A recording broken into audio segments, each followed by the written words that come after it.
Look, I'm just here to say this to you and to myself. If you study the Bible, if you read the Bible, and you spend time with God on a daily, trying to get an understanding, and you're led by the Spirit, stop arguing with people who don't do those things.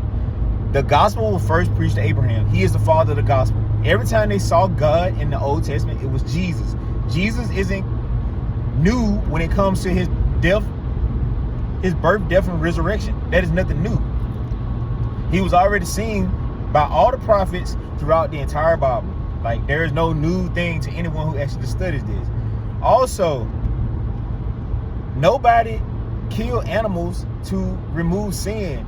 If you read Hebrews, it tells us that the blood of bulls and goats never removes sin. Jesus Christ is the only one who removes sin. So they made sacrifices at the altar in order to be in a rightful standing with God. They cannot remove sin, okay? Also, people will tell you that the Sabbath got done away with when Jesus died, and it didn't, because they kept the Sabbath 82 times in the book of Acts. They will also say sacrifices were done after Jesus died, and they weren't, because Paul did a Nazarite vow, which calls for sacrifices. The only reason there are no longer sacrifices is because there's no longer a temple, okay? So whatever people telling you, please, you're going to study. You can see a lot of it in Acts.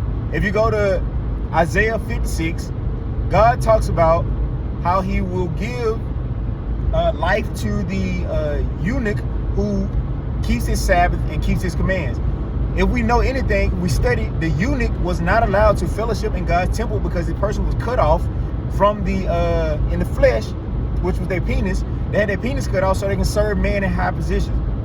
So they were unable to be a part of God's temple. But God said, these people come and serve me. And when Christ died, he made them spiritually renewed rather than focusing on the physical part. So now if they keep his Sabbaths and everything, they can be a part of worshiping him. And we see that in the book of Acts as well, when the eunuch passes by and, you know, yeah. So stop listening to what people tell you if they don't study and you do, man. Like, it's kind of like, it's not a waste of time because we're supposed to give the gospel, but sometimes people so focused on being right rather than getting an understanding of what they read. Paul tells us clearly, the understanding of our salvation comes from the sacred scriptures. And he's talking about Torah, Ketuvim, and Nevi'im. So that's what he's talking about. He's not talking about the New Testament. He's talking about the sacred scriptures, which were written before at the time. Whenever we're looking at anything that Paul writes or anything that Peter writes or anything that John writes, it is rebuke, except for Philemon.